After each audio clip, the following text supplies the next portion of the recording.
بسم الله الرحمن الرحيم. الرحمن علم القرآن.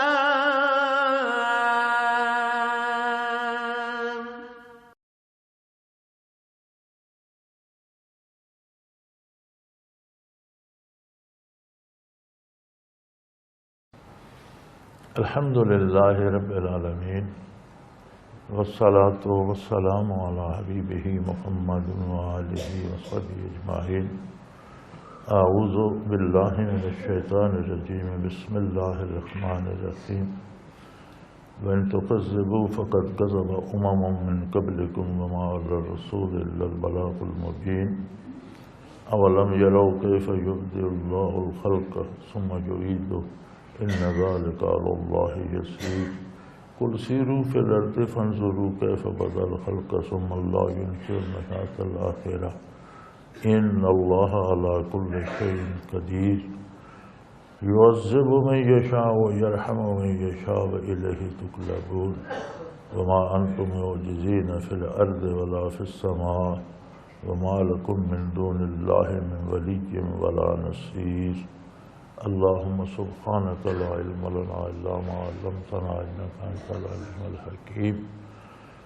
رب اشرح لي صدري ويسر لي أمري واحلل عقدة من لساني يفقهوا قولي. رب زدني علما.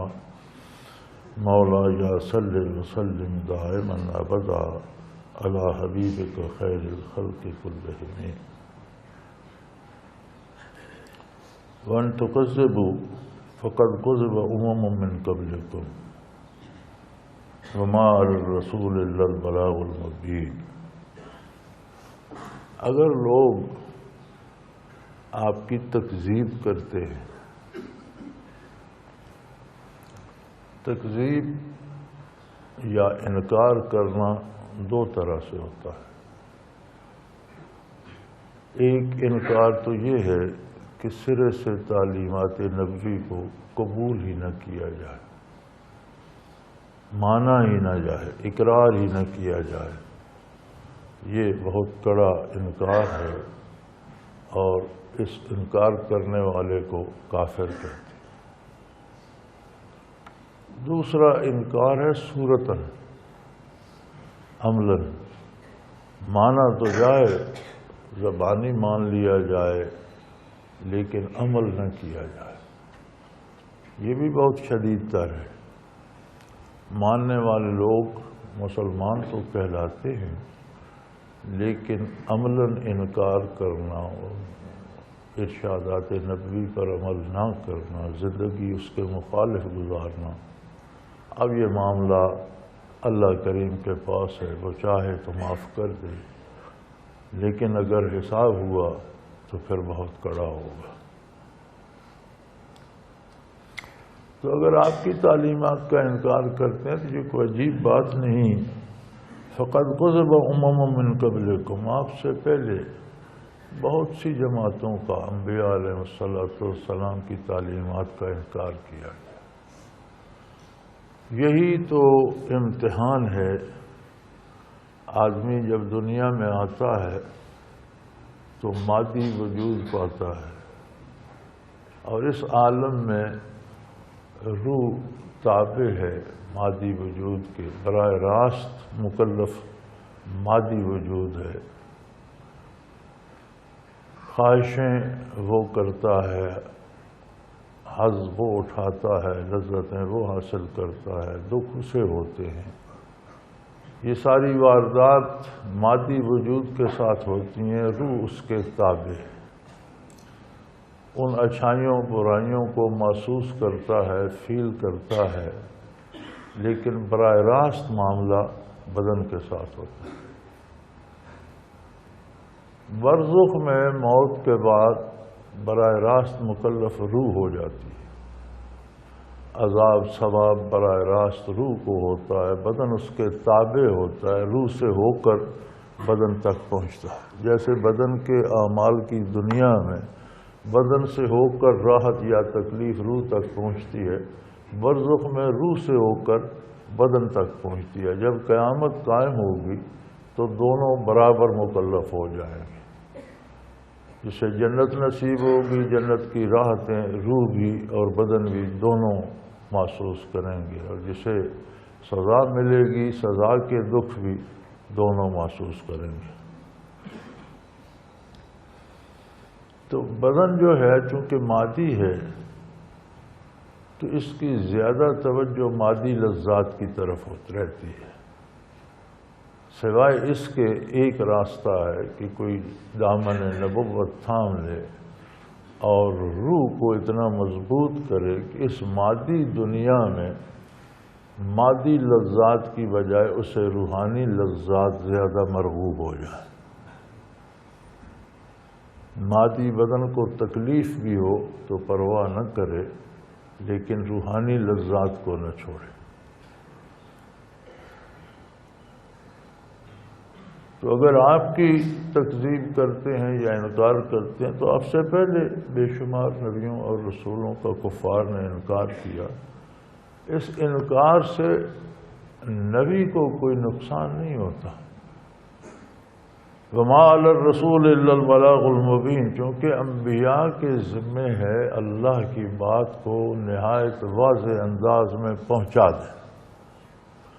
منوانا انبیاء کی ذمہ داری نہیں ہے، ماننے نہ ماننے کا اختیار اللہ کریم نے ہر فرد کو دیا ہے۔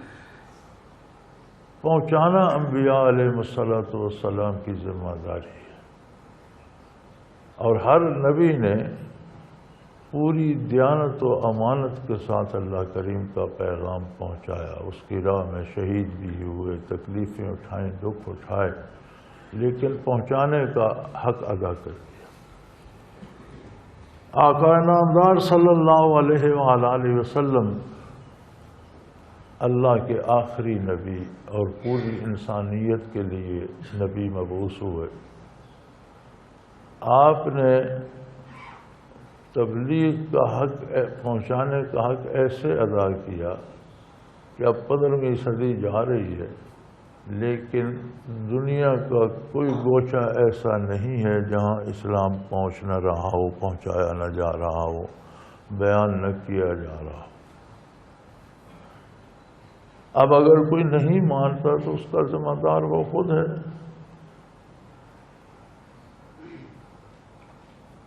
اولم یروا کیف یبدئ اللہ الخلق، کیا لوگ اس بات پہ غور نہیں کرتے کہ اللہ کریم مخلوق کو کیسے پیدا فرماتے ہیں؟ کائنات بسیط میں ہر لمحہ تخلیق کا عمل جاری ہے، کوئی شمار نہیں کر سکتا کہ کتنی مزید نئی مخلوقات دنیا میں آ رہی ہے۔ بارش و برسات، بادلوں، ہواؤں، سورج کی روشنی، چاند ستاروں سے لے کر زمین کی رویدگی، پھر زندہ جانوروں کا پھیلنا، پھر درختوں کا اگنا، بے شمار چیزیں، کوئی گن نہیں سکتا۔ اس قدر تخلیق کا عمل مسلسل جاری ہے۔ تو جب کچھ نہیں تھا تو اتنے جہان جس نے پیدا کر دیے، اور کس ترتیب سے پیدا فرما رہا ہے، ثم یعیدہ، وہ انہیں پھر لوٹائے گا۔ پیدا ہو کر تباہ ہو رہے ہیں، مر رہے ہیں، ختم ہو رہے ہیں، لیکن پھر ہر چیز کو واپس لائے گا۔ ان ذالک علی اللہ یسیر، یہ اللہ کے لیے بہت آسان ہے۔ جب کچھ نہیں تھا تو جو قادر مطلق بنا رہا ہے، بنی ہوئی چیز بگڑے گی تو اسے دوبارہ بنانا کون سا مشکل ہے؟ ایک بہت بڑا مکان آپ بناتے ہیں تو ایک ایک اینٹ، ایک ایک پتھر، ایک ایک لکڑ، ایک ایک دروازہ کھڑکی نئے لاتے ہیں۔ اگر وہ بنا بنایا گر جائے تو اس کا میٹیریل تو وہیں موجود ہوتا ہے، دوبارہ بنایا جا سکتا ہے۔ تو فرمایا قل سیروا فی الارض فانظروا کیف بدأ الخلق، زمین پہ چل پھر کے دیکھو اللہ کریم کس طرح مخلوق کو پہلی بار بنا رہے ہیں، ذرا اندازہ کرو۔ اور یہ تحقیق کرنا، ریسرچ کرنا، یہ مسلم امہ کا کام ہے۔ مسلمانوں کو تحقیق اور ریسرچ کا حکم دیا گیا ہے، اور یہ ایک حقیقت ہے کہ سب سے پہلے ان چیزوں پر تحقیق بھی مسلمانوں نے کی۔ آج کل چونکہ ہم اپنا راستہ چھوڑ کر کفار کے تابع ہو چکے ہیں اور پیروکار بن چکے ہیں، نام ہم نے مسلمان ہی رکھا ہوا ہے، کلمہ بھی پڑھ لیتے ہیں، کبھی کبھار نمازیں بھی پڑھ لیتے ہیں، لیکن ہماری تہذیب، ہماری زندگی، ہمارا سب کچھ کفار کے تابع، اور ہم کافروں کے پیچھے چل پڑے۔ پیچھے چلنے والے لوگ غلام ہوتے ہیں، انہیں کوئی چاہے کھانا دے نہ دے، پانی دے نہ دے، لباس پہنائے جیسا پہنائے، اچھا برا، مارے زندہ رکھے۔ اور یہی حال ہے، ہمیں یہ شکوہ تو ہے کہ روئے زمین پر مسلمان جو ہیں وہ مارے جا رہے ہیں، قتل ہو رہے ہیں، ان پر ظلم ہو رہا ہے۔ ہم یہ نہیں دیکھتے کہ کون مار رہا ہے، کیوں مار رہا ہے۔ کافر مار رہا ہے، اور چونکہ ہم اس کے پیروکار اور غلام بن چکے ہیں اس لیے مار رہا ہے۔ نام ہمارے مسلمانوں کے ہیں، حلیے بھی کافروں کے ہیں اور کردار بھی ان جیسا ہے۔ تو اسلام نے روز اول سے، قرآن کریم نے تو حکم دیا کہ سیروا فی الارض فانظروا کیف بدأ الخلق۔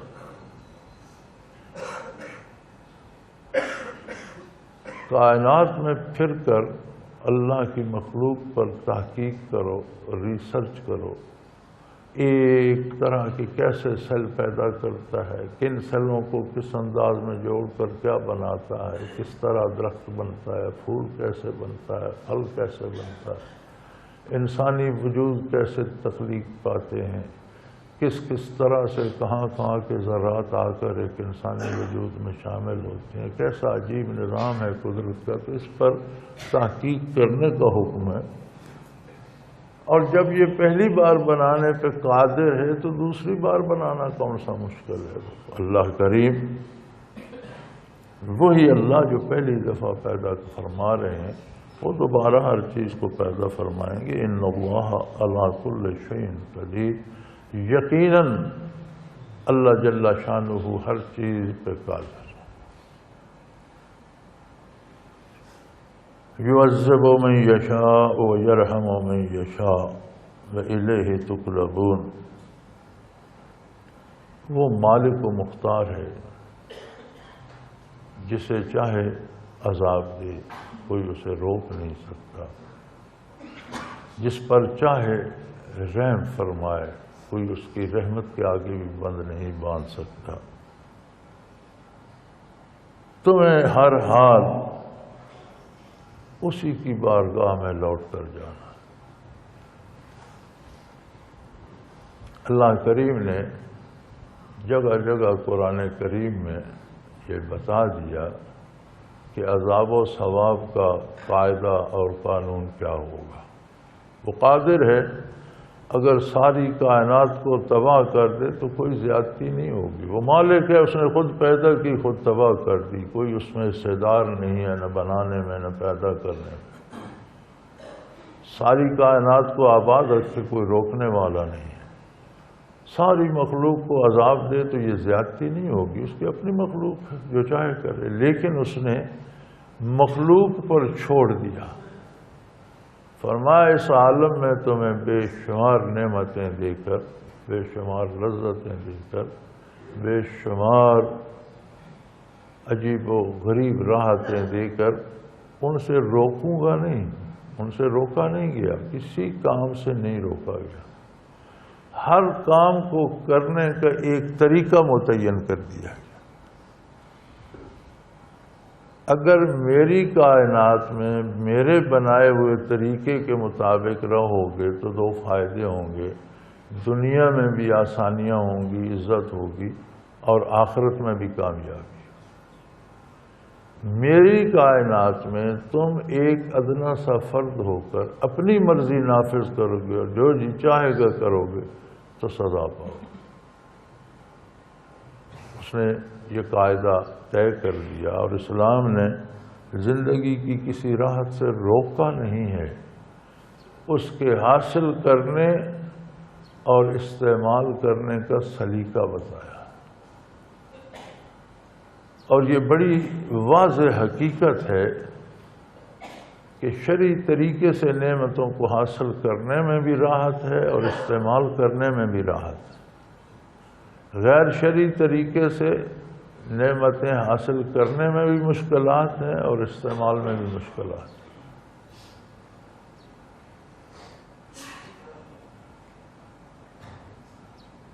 وما انتم بمعجزین فی الارض ولا فی السماء، اور لوگوں تم اللہ کی بارگاہ سے بھاگ نہیں سکتے، کوئی ایسا راستہ نہیں ہے کہ تم اس کی قدرت کاملہ کی حدود سے باہر چلے جاؤ، نہ زمین میں چھپ کر نہ آسمانوں پہ چڑھ کر۔ وما لکم من دون اللہ من ولی ولا نصیر، اور یہ بھی یاد رکھ لو اللہ کو چھوڑ کر، اللہ کی نافرمانی کر کے کوئی اللہ کے مقابلے میں نہ تمہاری کوئی مدد کر سکتا ہے نہ کوئی تمہارا دوست ہوگا۔ جو اس کی بارگاہ کو چھوڑے گا وہ تنہا ہو جائے گا۔ اور ہم دیکھتے ہیں کہ برے آدمی کو، بے دین آدمی کو کبھی راحت نصیب نہیں ہوتی، اولادیں تک چھوڑ جاتی ہیں، دھکے کھاتے پھرتے ہوتے ہیں۔ بڑے بڑے امیر لوگوں کو ان کی اولادیں آج کل تو اولڈ ہومز میں جمع کرا دیتی ہیں جہاں زکوٰۃ اور خیرات پر پلتے رہتے ہیں۔ تو اللہ کریم سے اور اس کی گرفت سے تم بھاگ کر نہیں جا سکتے، جو قاعدہ ہے وہ بھگتنا ہوگا۔ نافرمانی کرو گے سزا پاؤ گے، اطاعت کرو گے انعامات پاؤ گے۔ کوئی ایسی ہستی نہیں ہے جو تمہیں اللہ کریم کی گرفت سے بچا سکے۔ والذین کفروا بآیات اللہ ولقائہ اولئک یئسوا من رحمتی واولئک لهم عذاب علیم۔ جو لوگ اللہ کی آیات سے کفر کرتے ہیں، جو نبیوں پر، انبیاء علیہ الصلاۃ والسلام پر ایمان نہیں لاتے، اللہ کی کتاب کو نہیں مانتے، اور جنہیں یہ یقین نہیں ہے کہ قیامت ہوگی اور ہم اللہ کے حضور پیش ہونا ہے، وہ لوگ جو ہیں وہ رحمت الہی سے نا امید ہو چکے ہیں۔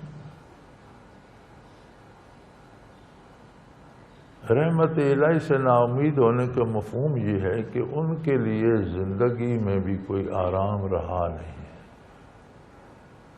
بے چینی اور بے قراری ہے جو انہیں گھیرے ہوئے ہے۔ اولاد ہے تو وہ بھی آزمائش میں ڈالے ہوئے، دوست ہیں تو وہ بھی دھوکہ دے جاتے ہیں، اور کوئی لمحہ انہیں سکون کا نصیب نہیں ہوتا۔ مختلف عذاب الہی ہیں وہ گھیرے رکھتے ہیں،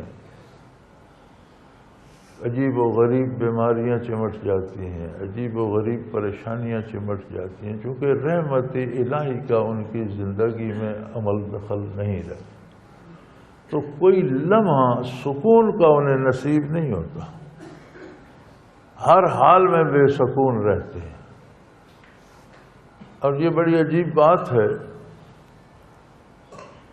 نور ایمان اور اتباع شریعت نصیب ہو تو دنیا جو ہے یہ آخرت کا پرتو ہے، ظل ہے، سایہ ہے۔ دنیا کی حقیقت اتنی سی ہے کہ اللہ نے اسے بنایا، جب تک چاہے گا قائم رکھے گا، پھر یہ مٹ جائے گی۔ فی نفس ہی مٹنا ہی اس کا مقدر ہے۔ آخرت کو اللہ کریم نے پیدا فرمایا ہمیشہ کے لیے، اس میں دوام ہے۔ اب ایک چیز دائمی ہے، ایک مٹ جانے والی ہے، تو جو طاقتور ہے وہ کمزور کو متاثر کرتا ہے، آخرت چونکہ طاقتور ہے، دنیا کمزور ہے، آخرت اسے متاثر کرتی ہے۔ جو ایمان لاتا ہے اور اتباع رسالت اختیار کرتا ہے بندہ، اس کی آخرت جب سنورتی ہے تو اس کے جھونکے، اس کے اثرات دنیا میں بھی اس کی زندگی میں آتے ہیں۔ وہ راحت محسوس کرتا ہے، سکون محسوس کرتا ہے، اطمینان سے زندگی بسر کرتا ہے۔ جب کوئی انکار کر دیتا ہے، کفر کا راستہ اختیار کرتا ہے، تو اس کے لیے آخرت میں دوزخ بھڑکتی ہے، تو وہ اثرات اس دنیا کو متاثر کرتے ہیں، اس کی زندگی دنیا میں بھی جہنم کا نمونہ بن جاتی ہے۔ اس کا دل دکھتا ہی رہتا ہے، وہ پریشان ہی رہتا ہے، وہ لڑتے بھڑتے شکوے کرتے روتے پیٹتے ہی زندگی گزارتا مر جاتا ہے۔ تو فرمایا جن لوگوں نے آخرت کا انکار کیا اور اللہ کے حضور پیش ہونے کا انکار کیا اور اللہ کی آیات کو نہیں مانا، وہ رحمت الہی سے نا امید ہو چکے۔ اس دنیا کے دکھ جو وہ جھیل رہے ہیں وہ مختلف ہیں، اور آخرت میں تو بہت ہی دردناک عذاب ہوگا۔ یہاں یہ خیال پیدا ہوتا ہے، یہ سوال آتا ہے کہ دکھ تکلیفیں نیک لوگوں کو بھی آتی ہیں، انبیاء علیہ السلام جیسی برگزیدہ ہستیاں شہید بھی کی گئی، نیک لوگوں پر بیماریاں بھی آتی ہیں، قتل بھی کر دیے جاتے ہیں، اور دکھ اولاد کے دکھ آتے ہیں، فوت ہو جاتی ہے اولاد، بال بچے نافرمان ہو جاتے ہیں، یہ ساری تکلیفیں نیکوں پر بھی آتی ہیں۔ تو گزارش یہ ہے کہ تکلیفوں کی اپنی اپنی قسمیں ہوتی ہیں۔ نیک بندے پر اگر کوئی تکلیف آتی ہے تو حضور اکرم صلی اللہ علیہ وسلم کے ارشاد کا مفہوم ہے کہ اگر مسلمان کے پاؤں میں کانٹا بھی چبھ جاتا ہے تو بہت سے گناہوں کی معافی کا سبب بن جاتا ہے۔ بظاہر تو اسے تکلیف ہوئی، لیکن نتیجے کے اعتبار سے اس کے حق میں بہت اچھا ہے۔ تو نیک لوگوں پہ جو دکھ آتے ہیں وہ تلافی معافات بن جاتے ہیں، بھول چوک خطائیں جو ہوئیں اللہ وہ اس بہانے معاف فرما۔ تو جو تلافی معافات بنتی ہے تکلیف، اس کا دکھ دل کو محسوس نہیں ہوتا، دل میں سکون رہتا ہے، نقصان جو کچھ نہیں ہوتا۔ دوسرے وہ لوگ ہیں جو زیادہ اللہ کے مقرب اور اس کے قریبی ہیں اور اس کے پیارے اور اس کے ولی ہیں، ان پر جب تکلیف آتی ہے تو وہ ترقی درجات کا سبب بن جاتی ہے۔ قرب الہی کے بعض منازل ایسے ہیں کہ جن پر تکلیفیں لازم ہیں، جیسے شہادت قرب الہی کا بہت بڑا مقام ہے۔ اللہ کریم فرماتا ہے شہید ہو گیا، اللہ کی راہ میں قتل ہو گیا، بدن کے ٹکڑے ہو گئے، آپ نے کفن پہنایا، آپ نے دفن جنازہ پڑھا، دفن کر دیا، لیکن اس کے متعلق یہ سوچو بھی نہیں کہ وہ مردہ ہے۔ وَلَا تَحْسَبَنَّ الَّذِينَ قُتِلُوا فِي سَبِيلِ اللَّهِ أَمْوَاتٌ، یہ سارا گزر گیا، لیکن وہ مردہ نہیں، احیاء، وہ زندہ ہے۔ مردہ وہ ہیں جو ایمان سے محروم ہیں، وہ زندہ ہے، عند ربہم یرزقون، اپنے پروردگار کے پاس ہے، اسے رزق دیا جاتا ہے، کھاتا پیتا ہے، موج کرتا ہے، اس کے بارے سوچو بھی نہیں۔ دوسری جگہ فرمایا وَلَا تَقُولُوا لِمَن يُقْتَلُ فِي سَبِيلِ اللَّهِ أَمْوَاتٌ، جو اللہ کی راہ میں قتل ہوتے ہیں ان کو یہ زبان سے مت نکالو کہ وہ مر گئے۔ تو گویا شہادت جیسی عظمت کو پانے کے لیے قتل سے گزرنا پڑتا ہے۔ جب قتل ہوتا ہے تو شہید ہوتا ہے۔ تو مقامات قرب ایسے ہیں جن میں بعض تکلیفیں لازم ہیں، ان سے گزر کر ان تک پہنچتے ہیں، تو اثر کے اعتبار سے وہ دل کو سکون بخشتی ہے۔ کافر کے بدن کو اتنی تکلیف نہیں ہوتی جتنا دکھ اس کے دل میں گڑ جاتا ہے۔ اللہ کے بندے پہ وہ تکلیف آئے تو اس کا دل اور پرسکون ہو جاتا ہے، لیکن کافر گناہگار پر جو دکھ آتا ہے وہ از قسم عقوبات ہوتا ہے، یعنی وہ بطور سزا ہوتا ہے بدن کو بھی تکلیف ہوتی ہے اور دل کو بھی دکھ پہنچتا ہے۔ تو یہ خیال نہ کیا جائے کہ مومن و کافر تکلیف میں ایک جیسے ہیں، دونوں کو بخار ہوتا ہے، دونوں کو سردی لگتی ہے، دونوں کو گرمی لگتی ہے، دونوں کو بھوک ستاتی ہے۔ نہیں، دونوں کی بھوک اور گرمی، سردی، بخار، صحت میں بڑا فرق ہے نتیجے اور اثر کے اعتبار سے۔ آپ صحت کے لیے ایک کڑوی دوائی بھی کھا لیتے ہیں، وقتی طور پر منہ کو کڑوی لگتی ہے، لیکن اس سے صحت درست ہو جاتی ہے، بخار اتر جاتا ہے، تو پھر وہ کڑواہٹ آپ کو محسوس نہیں ہوتی، وہ راحت محسوس ہوتی ہے کہ میری صحت ٹھیک ہو۔ لیکن کوئی میٹھا شربت بھی پی کر کرنے لگ جائیں تو اس میٹھے کا کیا فائدہ؟ وہ لذت بھول جاتی ہے، تکلیف سامنے آ جاتی ہے۔ اسی طرح کافر کو بظاہر دنیا کی دولت اور راحتیں بھی ملیں تو اندر اس کا دکھی کرتی چلی جاتی ہے۔ مومن کو اگر دنیا کی کوئی تکلیف بھی آئے تو اس کے اندر راحت پیدا کرتی چلی جاتی ہے، یا اس کے گناہ معاف ہوتے ہیں یا ترقی درجات ہوتے ہیں۔ فما کان جواب قومہ الا ان قالوا اقتلوہ او حرقوہ فانجیناہ اللہ من النار ان فی ذلک لآیات لقوم یؤمنون۔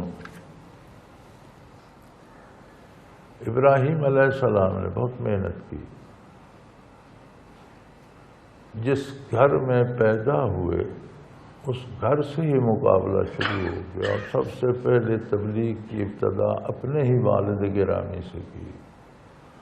بات بڑھتے بڑھتے قوم تک، حکمران تک، بادشاہ تک پہنچی، اور اس ساری محنت، مجاہدے اور خلوص اور نیک نیتی کا جواب قوم نے کیا دیا؟ فما کان جواب قومہ الا ان قالوا اقتلوہ او حرقوہ۔ قوم نے کہا کہ یا تو اس بندے کو قتل کر دو، یا ہمارے آبائی دین کو اور ہمارے بتوں کو اور ہمارے بت خانوں کو اور ہمارے رسم و رواج کو غلط کہتا ہے تو اسے قتل کر دیا جائے، یا آگ جلا کر زندہ آگ میں پھینک۔ کیا بگاڑا انہوں نے ابراہیم علیہ السلام کو؟ فرمایا فانجاہ اللہ من النار، اللہ نے انہیں آگ سے سلامت نکال لیا۔ وہ ایسا قادر ہے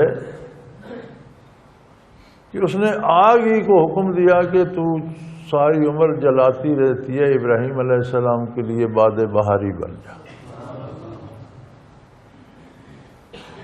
حضرات نے لکھا ہے آگ بجھ گئی، بعض علماء نے لکھا ہے کہ درخت سرسبز ہو گئے، یہ ہوا وہ ہوا، یہ ساری باتیں ملتی ہیں، لیکن قرآن کریم سے سمجھ یہ آتی ہے کہ اللہ نے آگ کو بجھنے کا حکم نہیں دیا۔ وَقُلْنَا يَا نَارُ كُونِي بَرْدًا، اے آگ، وَسَلَامًا عَلَىٰ إِبْرَاهِيمَ، اے آگ ابراہیم کے لیے سلامتی کا سبب بن جا، اور جلانا چھوڑ کر راحت پہنچانے کا سبب بن جا۔ یعنی آگ کو بجھنے کا حکم نہیں دیا، آگ جلتی رہی، شعلے آسمان سے باتیں کرتے رہے، لیکن ابراہیم علیہ السلام کے لیے وہی آگ باد بہاری بن گئی۔ فرمان مخلوق ہے ساری،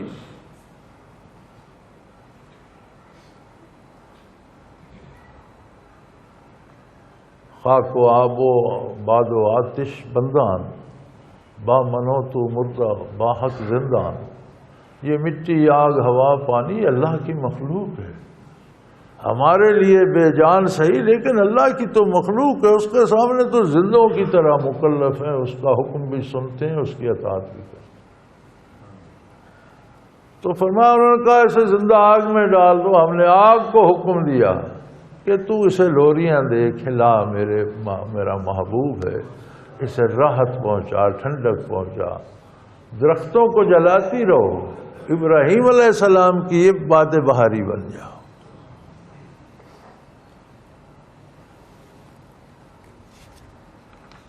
ان فی ذالک لآیات لقوم یؤمنون، جو ایمان جنہیں نصیب ہوتے ہیں ان کے لیے اس میں بڑے دلائل۔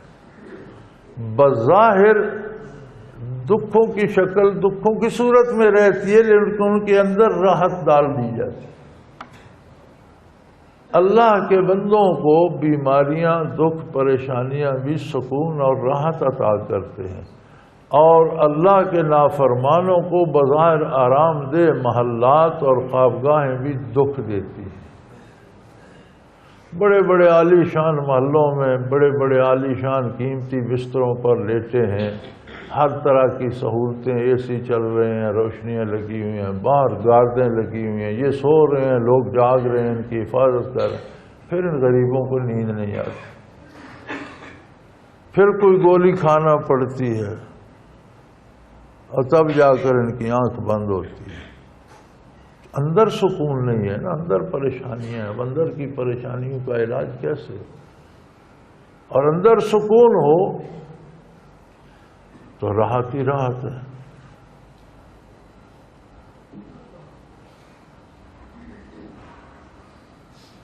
وقال انما اتخذتم من دون اللہ اوثانا مودۃ بینکم فی الحیاۃ الدنیا ثم یوم القیامۃ یکفر بعضکم ببعض ویلعن بعضکم بعضا ومأواکم النار وما لکم من ناصرین۔ فرمایا دنیا داروں کا عجیب حساب ہے۔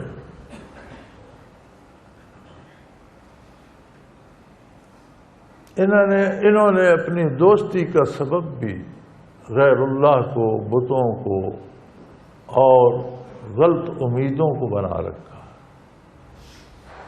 ان کی دوستی بھی عجیب ہے دنیا داروں کی، کہ کسی دنیاوی فائدے کے لیے کسی کے ساتھ چپکے رہیں گے۔ ہم جی اس کے بڑے جانثار ہیں، ہم جی اس پر۔ آپ نے دیکھا نہیں کیسے کیسے عجیب لوگ تھے، مخلوق کتنی کتنی ان کے پیچھے جی بالکل اشارے پر جان دے دیں گے۔ تو جب وہ پکڑے گئے اور انہیں تباہ کر دیا گیا تو کسی نے ایک آنسو بھی نہیں ہوا، بلکہ لوگ کہتے تھے ہمارا تو اس سے تعلق ہی کوئی۔ فرمایا دنیا دار کی دوستی بھی دنیا میں اللہ کے علاوہ بتوں کی دوستی پر ہے۔ خواہشات کے بت، آرزوؤں کے بت، اپنی آرزوؤں کی تکمیل کے بت، میں اس کے ساتھ چپکا رہوں گا، مجھے یہ مل جائے گا وہ۔ جب وہ ناامید ہوتا ہے کہ یہاں سے کچھ نہیں مل رہا، دوستی ختم، پھر دوسری طرف بھاگ پڑتے ہیں۔ قال انما اتخذتم من دون اللہ اوثانا، تم نے اللہ کو چھوڑ کر خواہشات کے بتوں کو، پتھروں کے بتوں کو، اور مودۃ بینکم فی الحیات الدنیا، دنیاوی زندگی کے لیے، دنیا کے مزے لینے کے لیے دوستی کا سبب بنا دیا، تعلقات کا سبب بنا دیا۔ اور آپ اگر تجزیہ کریں، غور کریں، باقی باتوں کو چھوڑیں، سیاسی جماعتوں کو ہی دیکھ لیں۔ کوئی شخص کسی سیاسی جماعت میں اللہ کے لیے ہے،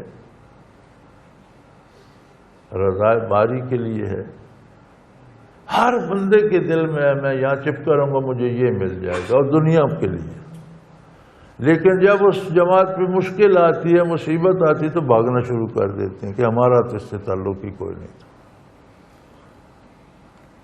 تو فرمایا یہ تو دنیا ہے، کل جب بارگاہ الہی میں پیش ہوگے، قیامت کا دن ہوگا، یکفر بعضکم بعض، تو ایک دوسرے سے بیزاری کا اعلان کریں گے، یا اللہ میرا اس سے کوئی تعلق نہیں تھا، میں تو اسے جانتا بھی نہیں ہوں۔ یہ صرف یہ نہیں، یلعن بعضکم بعضا، ایک دوسرے پر لعنت کریں گے کہ اللہ تیری لعنت تو اس پر، میں اس مردود کا دوست نہیں۔ دنیا کی دوستی خواہشات دنیا کی بتوں کے لیے ہے، خواہشات کے بتوں کے لیے ہے، اپنی آرزوؤں کی تکمیل کے لیے ہے، اور یہ کفر ہے۔ اللہ کے علاوہ کسی دوسرے سے امید رکھنا شرک ہے۔ فردہ قیامت بھاگیں گے ایک دوسرے سے اور ایک دوسرے پر لعنت کریں گے کہ اللہ تیری لعنت تو اس پر، اس مردود سے میرا کیا تعلق ہے۔ لیکن وہ کام نہیں دے گی وَمَأْوَاكُمُ النَّارُ وَمَا لَكُم مِّن نَاصِرِينَ، یہ لڑتے بڑھتے سب کو تمہیں دوزخ ہی میں جانا ہو، جنہوں نے اللہ کے کلام کا انکار کیا، انبیاء کی نبوت کا انکار کیا، کفر کا راستہ اختیار کیا، دنیاوی لذات کے لیے کفر سے لپٹے رہے، پھر دنیا داروں کے قدموں اور جوتیوں سے لپٹے رہے۔ آج بھاگنے کی ضرورت نہیں، ایک دوسرے پر لعنت کرتے ہو تو بھی جاؤ جہنم میں، وہیں ایک دوسرے کو گالیاں دیتے رہو اور ایک دوسرے پر لعنت کرتے رہو۔ وَمَا لَكُم مِّن نَاصِرِينَ، اور کوئی تمہاری مدد بھی نہیں کر سکتا۔ نور ایمان ہوگا، ایماندار گناہگار ہوگا تو اسے امید ہوگی، معصوم بچے بھی سفارش کریں گے کہ اے اللہ ہمارے والدین کو چھوڑ دے، ہمارے ساتھ آنے دے۔ نیک لوگ، نیک دوست سفارش کریں گے، اہل علم اولیاء اللہ، اللہ کے نیک بندے سفارش کریں گے۔ قرآن کریم سفارش کرے گا، یا اللہ یہ میری تلاوت کیا کرتا تھا۔ نمازیں، سجدے، روزے سفارش کریں گے۔ انبیاء شفاعت فرمائیں گے، یعنی جو بندہ اللہ کی عظمت کا قائل ہے، آخرت کا قائل ہے، نبی پر ایمان رکھتا ہے، اس کے پاس تو بہت سے ذرائع تو ہیں، اس کی بچت کی گنجائش تو ہے، اس کے کچھ ایسے لوگ تو ہیں جو اس کی سفارش۔ کفر تو ایسی بلا ہے کہ اس کا تو کوئی معاون ہی نہیں، کوئی مدد کرنے والا ہی نہیں، کوئی پوچھنے والا ہی نہیں۔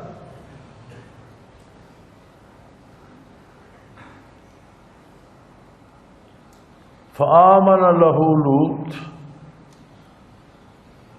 تو ابراہیم علیہ السلام پر لوط علیہ السلام ایمان لائے۔ پوری قوم نے انکار کر دیا، آگ میں پھینک دیا، ایک بندے نے ساتھ دیا۔ اللہ کریم نے ان کو ایسا نوازا کہ انہیں بھی نبوت عطا کر دی، وہ بھی نبی تھے۔ وقال انی مہاجر الی ربی انہ هو العزیز الحکیم، اور ابراہیم علیہ السلام نے فرمایا میں اللہ کی راہ میں ہجرت کرتا ہوں۔ مفسرین کرام فرماتے ہیں کہ اللہ کی راہ میں یہ پہلی ہجرت تھی جو ابراہیم علیہ السلام نے فرمائی، اور ایک اہلیہ ساتھ تھیں اور لوط علیہ السلام۔ انی مہاجر الی ربی، یعنی میں ہجرت، آپ نے فرمایا میں ہجرت کسی شہر، کسی ملک، کسی علاقے کی طرف نہیں کر رہا، میں ہجرت دار الکفر سے اپنے پروردگار کی طرف کر رہا، جہاں وہ چاہے گا مجھے لے جائے گا۔ اللہ کے لیے ہجرت کر رہا ہوں، اور وہ غالب بھی ہے اور وہ حکمت والا بھی، وہ جو چاہے کر سکتا ہے، اور جہاں بہتر ہوگا وہاں مجھے لے جائے گا۔ میں تو اس کے دست کرم کے تابع ہوں، جہاں وہ چاہے گا مجھے لے جائے گا۔ فرمایا انہوں نے تو گھر سے نکال دیا، بے وطن کر دیا، بے آسرا کر دیا، بغیر کسی دوست رشتہ دار کے۔ ایک لوط علیہ السلام ساتھ تھے، لیکن ہم نے انہیں ایسے نوازا، وَوَهَبْنَا لَهُ إِسْحَاقَ وَيَعْقُوبَ وَجَعَلْنَا فِي ذُرِّيَّتِهِ النُّبُوَّةَ وَالْكِتَابَ وَآتَيْنَاهُ أَجْرَهُ فِي الدُّنْيَا وَإِنَّهُ فِي الْآخِرَةِ لَمِنَ الصَّالِحِينَ۔ ہم نے انہیں ایسا نوازا کہ اسحاق علیہ السلام جیسا بیٹا عطا فرمایا، پھر یعقوب علیہ السلام جیسا پوتا عطا فرمایا، وَجَعَلْنَا فِي ذُرِّيَّتِهِ النُّبُوَّةَ، اور اسی کی نسل میں ہمیشہ کے لیے نبوت لکھ دی۔ ابراہیم علیہ السلام سے لے کر آقا نامدار صلی اللہ علیہ وسلم تک تمام نبی حضرت اسحاق اور حضرت یعقوب علیہ السلام کی نسل سے ہوئے ہیں، اور حضور اکرم صلی اللہ علیہ وسلم اسماعیل علیہ السلام کی نسل سے ہیں۔ اسماعیل علیہ السلام بھی ابراہیم علیہ السلام کے بیٹے۔ گویا ابراہیم علیہ السلام سے لے کر رہتی دنیا تک نبوت ان کے خاندان میں لکھ دی۔ نمرود نے یا قوم نے اگر وطن سے نکالا تو کیا بگاڑا، انہیں وطن عزیز بھی عطا فرمایا، گھر بھی عطا فرمایا، اور ایسی اولادیں عطا فرمائیں کہ جو رہتی دنیا تک اعلاء کلمت الحق کا سبب بنی، اللہ کے نبی اور رسول اور اولی العزم رسول ہوئے، اور آقا نامدار محمد الرسول اللہ صلی اللہ علیہ وسلم جیسی عظیم ہستیاں انہی کی نسل سے نوازی گئیں، تشریف لائیں۔ تو نمرود نے یا قوم نے ان کا بگاڑا کیا؟ نمرود اور اس کی قوم اور ان کافروں کے حصے میں تب سے قیامت تک لعنت آئی، آخرت میں بھی ان کے حصے میں لعنت آئی، اور دنیا کے بہترین مناصب یعنی مناصب نبوت ابراہیم علیہ السلام کی نسل میں منتقل کر دی گئی۔ انہیں اسحاق علیہ السلام جیسا بیٹا عطا فرمایا، یعقوب علیہ السلام جیسا پوتا عطا فرمایا۔ نبی کریم صلی اللہ علیہ وسلم کے ارشاد عالی ہے کہ کریم ابن الکریم ابن الکریم ابن الکریم، یوسف علیہ السلام، یعقوب علیہ السلام، اسحاق علیہ السلام، ابراہیم علیہ السلام، 4 پشت تو مسلسل نبوت ہے نا۔ کریم ابن الکریم ابن الکریم ابن الکریم، 4 پشت تو مسلسل نبوت ہے۔ اور پھر جتنے نبی عیسیٰ علیہ السلام تک ہوئے سارے یعقوب علیہ السلام کی نسل سے، تب سے لے کر عیسیٰ علیہ السلام تک سارے نبی انہی کے خاندان سے ہوئے۔ حضور اکرم صلی اللہ علیہ وسلم بھی ابراہیم علیہ السلام کی نسل سے ہوئے، یہ اسماعیل علیہ السلام سے ہوئے۔ تو گویا ساری نبوت اس کے بعد جب انہیں آگ میں ڈالا گیا، اللہ نے آگ سے بھی حفاظت فرمائی، دارالکفر کو ان کی برکات سے محروم کر دیا۔ جب انبیاء ہجرت کرتے ہیں تو نقصان انبیاء کا نہیں ہوتا، نقصان اس سرزمین کا ہوتا ہے کہ وہ ان برکات سے محروم ہو جاتی۔ کیا کوئی اندازہ کر سکتا ہے کہ آج بیت اللہ شریف کے ساتھ مکہ مکرمہ میں روضہ اطہر بھی ہوتا تو کیا بہاریں ہوتی؟ تو اہل مکہ نے اگر ہجرت پہ مجبور کیا نبی کریم صلی اللہ علیہ وسلم کو، تو سرزمین مکہ کو گنبد خضرا سے محروم کر دیا۔ تو نقصان کس کا ہوا؟ ابراہیم علیہ السلام کو انہوں نے ہجرت پہ مجبور کیا، ہم نے اس سے بہترین زمین پہ انہیں رکھا، بہترین اولاد سے نوازا، اور قیامت تک نبوت ان کی نسل میں منتقل کر۔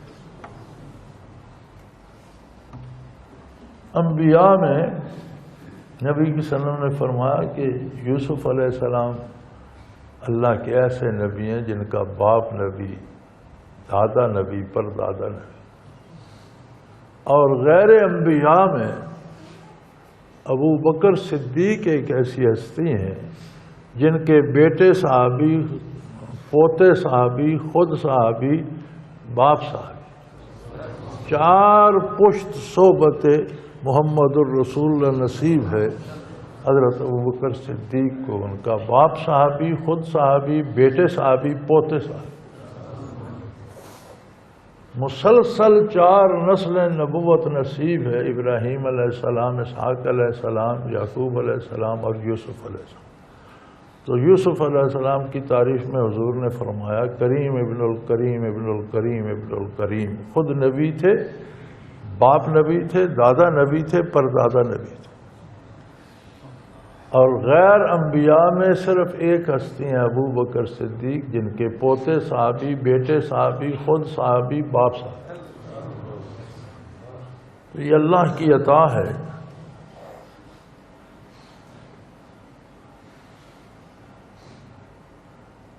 تو ہم نے انہیں اسحاق علیہ السلام، یعقوب علیہ السلام اور پھر ان کی نسل میں نبوت لکھ دی،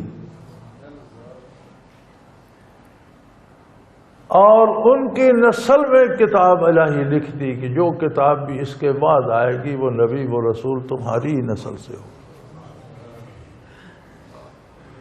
وَآتَيْنَاهُ أَجْرَهُ فِي الدُّنْيَا، دیکھ لو انہیں دنیا میں ہم نے کن مرتبوں سے نوازا۔ ان کی اس استقامت کا جو انہوں نے بت پرستوں کے مقابلے میں دکھائی، آگ میں گرنا قبول کر لیا لیکن بت پرستوں کی بات کا رد کرتے رہے، مقابلہ کرتے رہے، تو ہم نے اس کا بدلہ انہیں دنیا میں بھی کتنے انعامات دیے۔ یعنی استقامت علی الدین اور دین پر عمل کا بدلہ دنیا میں بھی ملتا ہے اور آخرت میں تو ملتا ہی ملتا ہے۔ دنیا میں بھی راحت و سکون، عزت و آبرو اتباع دین میں ہے۔ اس سے باہر بندہ شہروں میں بھی ایسے رہتے جیسے ویرانوں میں بس رہا ہو، جنگلوں میں اکیلا جی رہا۔ الحمدللہ ہم مسلمان ہیں، اللہ ہمیں ہدایت دے، لیکن جب سے ہم نے عملاً دین چھوڑا ہوا ہے، کیا ہمارے شہر بھی جنگل نہیں بن گئے؟ ایک گھر میں کوئی مرے جیے، دوسرے گھر میں کوئی پتہ ہی نہیں۔ ایک گھر میں میت رکھی ہے، دوسرے میں بینڈ بج رہے ہیں۔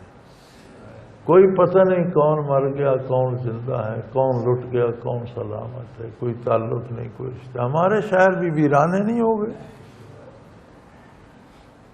اور اگر دین ہو اور یہ لوگ 5 وقت مل کر محلے کی نماز ادا، مسجد میں نماز ادا کریں، عیدیں پڑھیں، جمعے پڑھیں، ملیں جلیں، تو ایک دوسرے کا پتہ تو ہو، خبر تو ہو، راحت تو ہو۔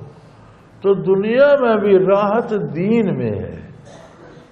جو لوگ دین چھوڑ کر چوری، بدکاری، رشوت سے دولت جمع کر کے راحت تلاش کرتے ہیں، دولت تو آ جاتی ہے لیکن اپنے ساتھ دکھ لے کر آتی، پریشانیاں لے کر آتی۔ تو فرمایا وَآتَيْنَاهُ أَجْرَهُ فِي الدُّنْيَا، ہم نے انہیں دنیا میں بھی اس کا بہترین بدلہ دیا۔ وَإِنَّهُ فِي الْآخِرَةِ لَمِنَ الصَّالِحِينَ، اور آخرت میں بھی وہ اللہ کے نیک بندوں کی صفوں میں ہوں، اللہ کے محبوبوں کی صفوں میں ہوں۔ وَلُوطًا اذ قال لقومه انکم لتأتون الفاحشہ، اور لوط علیہ السلام کو بھی نبوت عطا کر دی۔ وہ پہلے مہاجر تھے جو ابراہیم علیہ السلام کے ساتھ جنہوں نے ہجرت عطا کی، ہم نے انہیں اپنا نبی بنا دیا۔ اور جس قوم کی طرف بھیجا وہ قوم از حد رفتہ تھی، بدترین لوگ تھے دنیا کے۔ تو انہوں نے انہیں تبلیغ کی کہ جو برائی تم کرتے ہو تم سے پہلے کبھی کسی نے سنی نہیں ہے۔ انکم لتاتون الفاحشۃ ما سبقکم بہا من احد من العالمین، روئے زمین کی بڑی قومیں گزر چکی ہیں اور ان کی تاریخ موجود ہے، ان کے حالات موجود ہیں۔ جو ظلم تم کرتے ہو یہ کسی قوم نے کیا نہیں ہے، یہ تمہارا کیا، تمہارا دماغ پھر گیا ہے، تمہاری عقلیں خراب ہو گئی ہیں اور تم کس عذاب میں گرفتار ہو گئے ہو۔ انکم لتاتون الرجال وتقطعون السبیل، تم بدکاری ہم جنسی کرتے ہو، اور یہ ہم جنس پرستی جو ہے یہ تو راہ حیات کو منقطع کرنے والی بات ہے، انسانی نسل کے توالد و تناسل کو ختم کرنے والی بات ہے، یہ تو زندگی کا راستہ کاٹنے والی بات ہے۔ تم کیسی عجیب قوم ہو۔ وَتَأْتُونَ فِي نَادِيكُمُ الْمُنْكَرَ، اور تم ایسے عجیب لوگ ہو کہ ایک تو برائی کرتے ہو، پھر اپنی مجلسوں میں بیٹھ کر اس پر فخر بھی کرتے ہو۔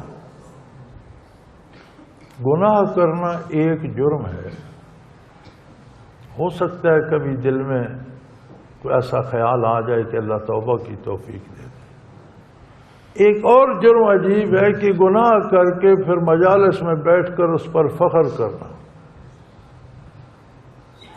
شاید کبھی کسی کو آپ میں سے بھی تجربہ ہوا، لوگ ڈاکے کرتے ہیں، چوریاں کرتے ہیں، ظلم کرتے ہیں، پھر دوستوں میں بیٹھ کر قصے سناتے ہیں، فلاں جگہ ہم نے یہ کر دیا، اس پر فخر کرتے ہیں۔ تو یہ جو دوسرا جرم ہے اس کو بیان کو، اس پر فخر کرنا، یہ توبہ کے دروازے بند کر دیتا۔ بندہ اسی پہ قائم ہو جاتا ہے کہ شاید میں نے بہت بڑا کام کیا، میں بہت بڑا مرد ہوں، توبہ کی توفیق سلب ہو جاتی ہے۔ فرمایا تم ایسے بدکار ہو کہ ایک تو برائی کرتے ہو، انسانیت کی حیات کی رگ ہی کاٹ دیتے ہو، اور پھر وَتَأْتُونَ فِي نَادِيكُمُ الْمُنْكَرَ، اور پھر اپنی مجلسوں میں بیٹھ کر ان برائیوں پہ فخر بھی کرتے ہو۔ فما کان جواب قومہ، تو قوم نے کیا جواب دیا، لوگوں نے آگے سے کیا کہا،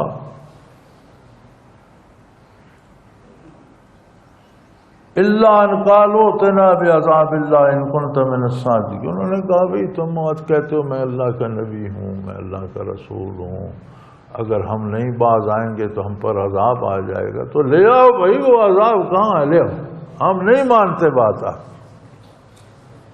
وہ جو عذاب آپ کہتے ہو آ جائے گا لے آؤ کہاں ہے، ہم نہیں مانتے، لاؤ عذاب،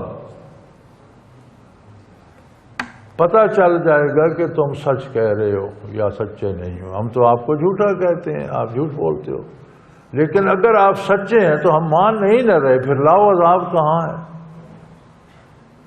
یہ تیسرا درجہ ہے، ایک درجہ ہے جرم کرنا، دوسرا درجہ ہے اس پہ فخر کرنا، تیسرا درجہ ہے کر لو جو کچھ تم سے ہوتا ہے۔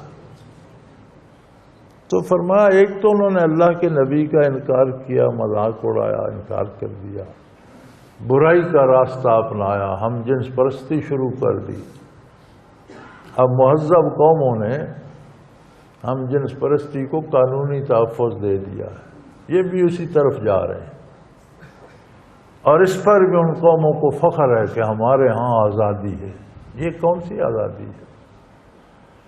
برائی اور جرم پر آزادی آزادی نہیں ہوتی، جرم میں غرق ہونے اور تباہی کی طرف ایک قدم ہے۔ تو فما کان جواب قومہ الا ان قالوا ائتنا بعذاب اللہ ان کنت من الصادقین، تو قوم نے بالآخر کہا بھی لوط علیہ السلام اگر آپ سچے ہو تو لے آؤ عذاب کہاں ہے۔ انہوں نے دعا کی، قال رب انصرنی علی القوم المفسدین، یا اللہ یہ قوم اب اس طرح تانے دیتی ہے مجھے، کہاں ہے تمہارا اللہ اور کہاں ہے تمہارے اللہ کا عذاب، اور تم عذاب لے آؤ ہم مان لیں گے تم سچے ہو۔ بھی پھر ماننے کے لیے بچو گے کب، پھر ماننے کے لیے تم ہوگے کہاں کہ مان لو گے۔ تو انہوں نے دعا کی اللہ اب تو میری مدد فرما، اے رب انصرنی۔ ربوبیت اللہ کی وہ صفت ہے جو کارگاہ حیات کو، سارے نظام کو چلاتی ہے، تو انہوں نے رب کہہ کر پکارا، اللہ کہہ کر نہیں، کیونکہ یہ نظام ربوبیت کے تابع ہے۔ نے فرمایا ہے نظام کو چلانے والے اب ذرا ان کا کوئی فیصلہ کر دے، یہ باز نہیں آتے، فسادی قوم ہے۔ تو اللہ کریم نے جب فیصلہ فرما دیا تو فرشتے پہلے ابراہیم علیہ السلام کے پاس، جو فرشتے قوم لوط کی طرف عذاب لانے کے لیے بھیجے گئے تھے، پہلے ابراہیم علیہ السلام کی خدمت میں جو انہیں حکم تھا بارگاہ الہی سے، وَلَمَّا جَاءَتْ رُسُلُنَا إِبْرَاهِيمَ بِالْبُشْرَى، ابراہیم علیہ السلام کو اسماعیل علیہ السلام کی بشارت دی، اس وقت تک وہ بہت بوڑھے ہو چکے تھے۔ بعض حضرات نے لکھا ہے کہ ان کی عمر 120 برس تھی اور ان کی اہلیہ محترمہ کی عمر 90 سال تھی، کہ فرشتوں نے بشارت دی اللہ تمہیں بیٹا دے گا، تو وہ حیران ہوئے۔ دوسری جگہ قرآن کریم میں وہ واقع ہے کہ ان کی اہلیہ نے یوں منہ پہ ہاتھ رکھ کر کہا عجیب بات ہے، میں ساری عمر میری اولاد میری 90 سال عمر ہوگی اور میں بانجھ عورت تھی، میری اولاد کیسے غازہ بالی شیخہ، اور یہ میرے میاں جو ہیں یہ تو ضعیف تر ہو چکے ہیں، 120 سال عمر ہے ان کی، تو اب اولاد کیسے ہوگی؟ تو فرشتوں نے کہا تعجبین من امر اللہ اہل البیت، یہ ایک نیک گھرانے کے لوگ تم اللہ کے حکم پر حیران کیوں ہوتی، وہ جو چاہے کر سکتا ہے کرتا۔ تو بہرحال فرمایا جب وہ فرشتے ابراہیم علیہ السلام کے پاس خوشخبری لے کر آئے تو ابراہیم علیہ السلام نے پوچھا کہ بھئی بس یہی کام تھا تمہارا یا کیوں قائم؟ قرآن کریم میں دوسری جگہ ہے کہ جب فرشتے آئے تو ابراہیم علیہ السلام نے سمجھا کوئی مہمان آ گئے ہیں اور بھاگ کر گئے، ایک بچھڑا پورا ذبح کر کے سالم بچھڑا تل کے لے آئے، مہمانوں کی خاطر آگے رکھا، تو انہوں نے ہاتھ آگے نہیں بڑھایا۔ عرب میں ایک رواج تھا کہ جس کے ساتھ دشمنی ہوتی تھی اس کا کھاتے نہیں تھے، تو دل میں انہوں نے خطرہ محسوس کیا کہ یہ کوئی دشمن لوگ ہیں جو کھانے کی طرف تو ہاتھ نہیں بڑھا رہے. تو میں پوچھا کہ تمہاری میرے ساتھ کیا رنجش ہے، کیا دشمنی ہے، کیوں نہیں کھاتے؟ انہوں نے کہا ہم اللہ کے فرشتے ہیں. اب دیکھیں نا، یہ اللہ کے عجیب کام ہے کہ ایک جگہ فرماتا ہے وَكَذَلِكَ نُرِي إِبْرَاهِيمَ مَلَكُوتَ السَّمَاوَاتِ ہم نے زمینوں آسمانوں کی بادشاہت ابراہیم کے سامنے کھول کے رکھی. نُری، انہیں دکھا دیا ہم نے آسمانوں کا نظام کیسے چل رہا ہے اور کیا کیا ہو رہا ہے اور کہاں کہاں فرشتے اور کیا کیا کر رہے ہیں، زمینوں میں کیا کچھ ہو رہا ہے، کیا رویدگی ہے، کیا تخلیق ہے، کیا موت کا نظام ہے، کیا بارشیں ہیں، کیا سب کچھ کھول کر سامنے دکھا دیا. دوسرے لمحے فرشتے آتے ہیں تو انہوں نے آدمی سمجھے ہوئے، جس کا مطلب ہے علم غیب اللہ کا ذاتی خاصہ ہے. صرف اللہ عالم الغیب ہے. اپنے محبوب بندوں کو جو چاہتا ہے بتا دیتا ہے، وہ جانتے ہیں. جو بات نہیں بتاتا تب تک نہیں جانتے، جب تک نہیں بتاتا، جب بتاتا ہے جان لیتے. اب فرشتے تھے، وہ ان کے لیے بچڑا بھون کر اگر جانتے کہ فرشتے ہیں تو خوراک کی کیا ضرورت تھی. جب انہوں نے بتایا کہ ہم اللہ کے فرشتے ہیں اور آپ کو خوشخبری دینی تھی، اصل کام ہمارا قوم لوط کے ساتھ ہے، ہم جہاں ادھر رہے ہیں. قالوا انا مہلکو اہل ہذہ القریہ ان اہلہا کانوا ظالمین. یہ ہم اس شہر کو، اس علاقے کو تباہ کر دیں گے. ابراہیم علیہ السلام کے زمانے میں درمیان میں ایک نہر یا دریا تھا، اس کے پار جو رقبہ تھا وہ لوط علیہ السلام کی نبوت کا دائرہ کار تھا، وہاں ان کی شریعت تھی.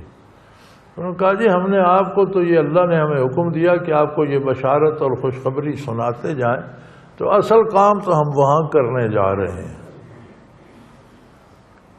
کہ وہ بڑے ظالم لوگ ہیں اور انہوں نے جرم نہیں چھوڑا، پھر جرم پر فخر کیا، پھر اب کہتے ہیں کہ کر لو جو کرنا ہے.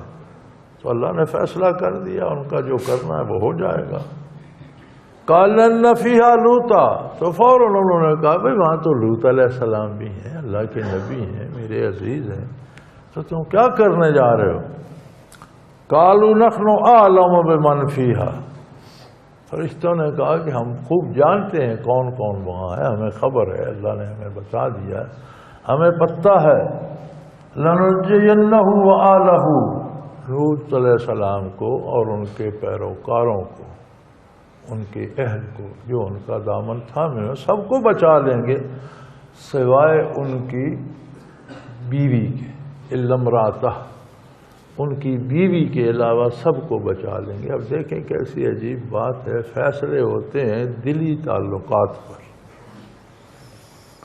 یہ خاتون اللہ کے نبی کی بیوی تھی، رہتی اللہ کے نبی کے ساتھ تھی، کھاتی پیتی اس کے گھر کا تھی، خدمت اللہ کے نبی کی کرتی تھی، لیکن دلی محبت کفار سے تھی اور ان کے ساتھ یہ میں گویاں کرتی رہتی اور جب مہمان آتے تو انہیں بتاتی اور خبر دیتی. تو فرمایا جہاں جس کا دل اٹکا ہوا ہے اس کا انجام وہیں ہوگا.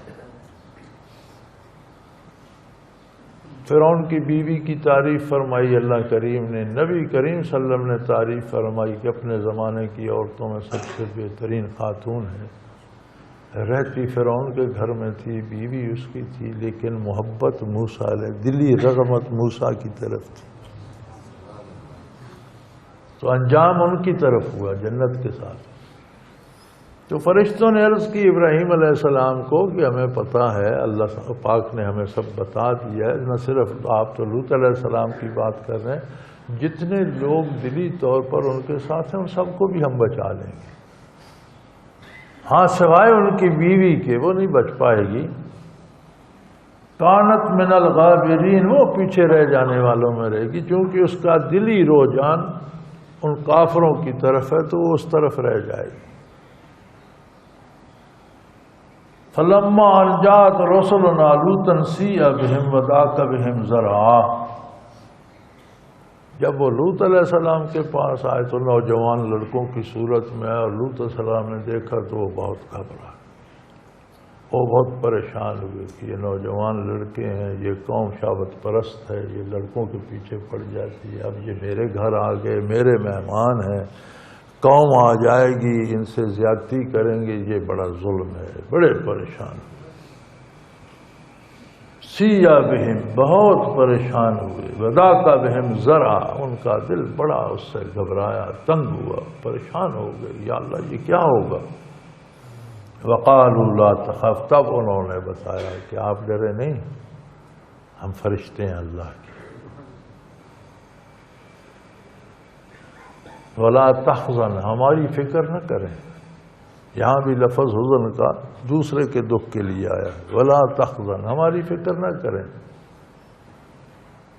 انا منجوک واہلک الا امرأتک کانت من الغابرین، ہمیں حکم یہ ہے کہ آپ کو بحفاظت یہاں سے نکالیں اور ان سب لوگوں کو جو آپ کا دامن تھامے ہوئے ہیں، اہلک، آل اور اہل انہیں کہتے ہیں جو دامن تھام لیں، جو سانس دیں، جیسے فرعون کے ساتھ اغرقنا فرعون و آل فرعون، فرعون اور فرعون کا دامن تھامنے والوں کو ہم نے غرق کر دیا۔ تو فرمایا آپ اور آپ کے پیروکار، ان سب کی حفاظت ہماری ذمہ داری ہے، سوائے آپ کی اہلیہ کے، وہ پیچھے رہ جانے والوں میں رہے گی، اس کا دل ادھر دھڑکتا ہے، وہ ادھر ہی جائے گی۔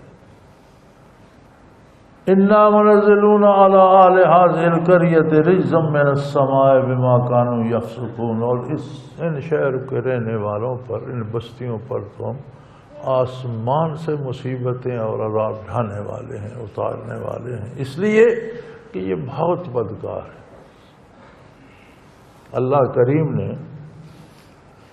ایسا عجیب عذاب نازل فرمایا ان پر کہ تفاسیر میں آتا ہے کہ 4 بڑے بڑے شہر تھے، ایک سب سے بڑا مرکزی شہر جو تھا اسے صدوم کہتے ہیں، اس کا نام تھا۔ تو نبی علیہ السلام نے جبرائیل امین سے پوچھا کہ ان کے ساتھ کیا کیا گیا، تو انہوں نے فرمایا کہ مجھے حکم ہوا، میں نے نیچے زمین تک وہ سارا جو ان کا علاقہ تھا وہ اکھیڑ کر اٹھایا اور آسمان کے اتنے قریب لے گیا جہاں سے مرغ کی اذان سنائی دیتی ہے، وہاں سے میں نے الٹ کر پھینک دیا اسی گڑھے میں، پھر ان پر پتھر برسائے گئے آسمان سے، ہر پتھر پر کچھ لکھا ہوا تھا جو ان کے لیے خاص تھا۔ تو زمین میں جب گرے، دھنس گئے زمین میں، تو وہاں پھر گڑھا بن گیا جہاں آج بحیرہ مردار ہے، وہ گڑھا بن گیا، پھر اس میں دریا بھی آ کر گرتے ہیں تو وہ پانی جمع ہو گیا، اسے بحیرہ کہتے ہیں، چھوٹا سمندر، اور اسے بحیرہ مردار کہتے ہیں کہ آج تک اس پانی میں زندگی کا کوئی اثر نہیں، کوئی مینڈک، کوئی مچھلی، کوئی چیز اس پانی میں زندہ نہیں رہتی، زندگی کا کوئی اثر نہیں، سیاہ پانی ہے اور اس میں زندگی کا کوئی اثر نہیں، اور اتنا بھارا پانی ہے، اتنے نمکیات ہیں اس میں کہ کوئی چیز اس کی سطح پہ پھینک تو ڈوبتے نہیں، بندہ اتر جائے تیرتا پھرے جہاں تک مرضی ہے، ڈوبتا نہیں، وہ نمکیات اسے اٹھائے رکھتے۔ تو آج کل یہودیوں نے ایک پراپیگنڈا نکالا ہے، بڑے عرصے سے بڑا پیسہ کما رہے ہیں، اور رات ہمارے ٹی وی والے بھی بتا رہے تھے، چونکہ یہ بھی سب باتیں وہیں سے لیتے ہیں نا، تو بڑے فخر سے بتا رہے تھے کہ اس کے نیچے جو مٹی ہے اس خاک میں جلدی بیماریوں کی شفا ہے، یہ ہمارا ٹی وی بتا رہا ہے۔ یہ یہودیوں نے پراپیگنڈا کیا کہ یار یہ عجیب سا ہے، اس میں کوئی چیز ڈوبتی نہیں جس سے پیسہ کمایا جائے، تو انہوں نے مغرب والوں کو لگا دیا کہ جو نیچے کیچڑ ہے یہ جلدی بیماریوں کا علاج ہے۔ تو آپ کئی دفعہ دیکھ سکتے ہیں کہ بے شمار مرد عورتیں یورپ کے وہ کیچڑ سارے بدن پہ مل کے وہاں بیٹھے ہوتے ہیں، پھر اسی پانی میں نہا لیتے ہیں، ٹھیک ہوتے ہیں یا نہیں ہوتے وہ تو اللہ کی مرضی، لیکن جو جگہ باعث عبرت تھی اور جہاں سے بچ کر گزرنا چاہیے تھا اور عذاب کے نازل ہونے کی جگہ تھی، اسے یہودیوں نے پیسہ کمانے کا ذریعہ بنا لیا، مبارک بنا لیا۔ اور رات میں نے یہ اپنے ٹی وی پہ دیکھا، مجھے بڑی حیرت ہوئی، ہمارے ٹی وی والے بھی بتا رہے تھے کہ یہ اس کے کیچڑ میں بڑی شفا ہے، وہاں سارے بدکار اور ہم جنس پرست غرق ہوئے تھے اور ان پر آگ برسی تھی اور آسمان سے پتھر برسے تھے اور انہیں الٹا کر غرق کر دیا تھا، اس لیے وہاں برکات زیادہ ہے۔ ان کو شرم نہیں آتی، پتہ نہیں کس قسم کے مسلمان ہیں، اور اپنے اس نالج پہ بڑا فخر ہے جو کافروں سے لیتے۔ وہ کافروں سے جہالت ملتی ہے، علم لینا ہے تو محمد الرسول صلی اللہ علیہ وسلم کی بارگاہ سے لو، علم لینا ہے تو اللہ کے قرآن سے لو۔ دنیا کو قرآن کی نظر سے دیکھو، دنیا کو شریعت کی نظر سے دیکھو، ورنہ جہالت ہی جہالت ہے۔ بے جہاں کے بسنے والے بڑے بڑے عظیم شہر غرق ہو گئے، آگ برسی، پتھر برسائے گئے، آج تک وہاں زندگی کی رمق نہیں ہے، تو اس میں شفا کہاں سے آ گئی؟ نام ہی اس کا انگریزی میں ڈیڈ سی اور اردو میں بحیرہ مردار ہے، تو شفا کہاں سے آ گئی؟ لیکن چونکہ یہودیوں نے کہہ دیا ہے، اس لیے بڑے فخر سے ہمارے ٹی وی اینکر فرما رہے تھے کہ بڑی میں نے تحقیق کی ہے، اس کی جو کیچڑ ہے نا، نیچے سے کالی مٹی نکلتی ہے، اس میں جلدی بیماریوں کی شفا ہے۔ اللہ ہمیں معاف کرے اور اللہ ہدایت پہ رکھے۔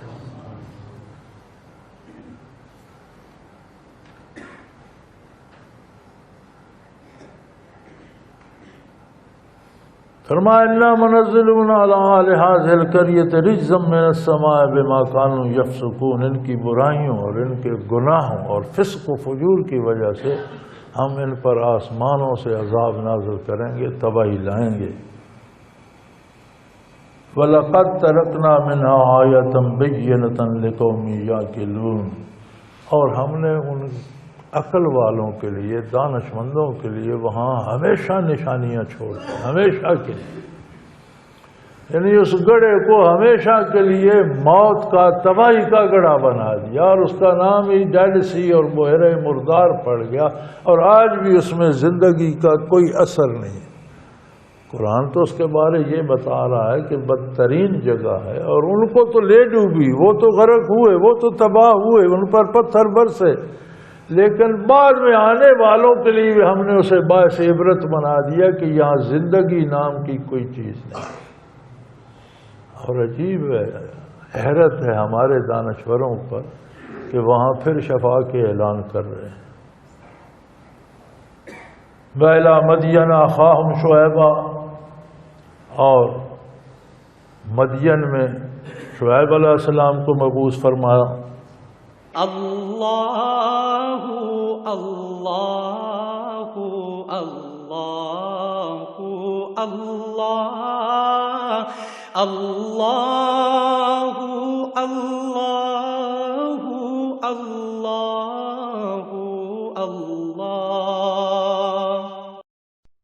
حضرت امیر محمد اکرم آوان مد ذلہ العالی دارالعرفان منارہ ضلع چکوال میں سالہ سال سے قرآن و حدیث کے اوپر خطابات کر رہے ہیں، اور سلسلہ نقشبندیہ اویسیہ کے مطابق لوگوں کو ذکر الہی کی تربیت دے رہے ہیں۔ وہ قرآن پاک کی تفسیر ترتیب وار بیان کر رہے ہیں۔ تفسیر قرآن کو وہ موجودہ ملکی اور بین الاقوامی حالات کے مطابق بیان کرتے ہیں۔ موٹر وے سے کلر کہار کے انٹرچینج سے نکلتے ہوئے، کلر کہار کی جھیل سے ہوتے ہوئے، میانی، بوچھال اور نور پور سے گزرتے ہوئے دارالعرفان منارہ پہنچ سکتے ہیں۔ حضرت امیر محمد اکرم آوان نے بچیوں اور بچوں کی دینی اور دنیاوی تعلیم کے لیے سقارہ اکیڈمی کے نام سے ایک درسگاہ بھی قائم کی ہے، جس کا افتتاح ملک پاکستان کے صدر جنرل محمد ضیاء الحق نے اپنے دست مبارک سے کیا تھا۔ وہ تمام احباب جو اسلام کی طلب رکھتے ہیں، ان سے گزارش ہے کہ دارالعرفان منارہ ضلع چکوال میں امیر محمد اکرم آوان صاحب کے خطابات سے مستفید ہوں۔ وہ ہر جمعے کو نماز سے پہلے بیان فرماتے ہیں۔ ہر ماہ کی پہلی اتوار کو ماہانہ اجتماع ہوتا ہے، جس میں آپ خصوصی خطاب فرماتے ہیں، اور پاکستان کے چاروں صوبوں سے احباب اس اجتماع میں شرکت کرتے ہیں۔ اس کے علاوہ یہاں سال میں 2 مرکزی اجتماعات بھی ہوتے ہیں، ایک رمضان المبارک میں اعتکاف کا اجتماع، اور دوسرا جولائی اور اگست میں 40 دن کا اجتماع ہوتا ہے، جس میں روحانی تربیت کی جاتی ہے۔ اپنا خون سیماب دے کر اتنا ہم کر جائیں گے، نام آقا کا چمن میں پھر رقم کر جائیں گے۔